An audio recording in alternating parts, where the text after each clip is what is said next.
थरिना अन्जु बर' आं दायो दोंसे खन्थाइ आवरायनो सानदों। खन्थाइनि मुङानो जाबाय गेवस्रांनाय महर। बेखौ सुजुदोंमोन धरनीधर औवारिया। आं दायो खन्थाइखौ जागायनोसै।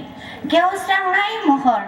थगायसुला नङा आं जेसेबां नों बुङा, थगायसुला नङा जेसेखि नों सोङा, गिखौबो नङा आं नों जेसेखि साननो थाङा, मेगनाव मोदै नुब्लाबो गाब्रु नङा आं सैया मालायनि अननायखौ लाना, फोथाया बायदिसिना फावथिना नुना, गिया गुबुननि गिथाव नेम खोनाना, गाबा मुलुगनि गोब्राब खामानि लाना, नांनायखौल' जेब्लाबो मोनब्लानो जायो, गावखौ फोथायना बेयाव थाबानो जायो, गावनि गोरोन्थि गावनो सानना लाजायो, जेसेखि दुखु गोसोखौ सुंथाबनो जायो।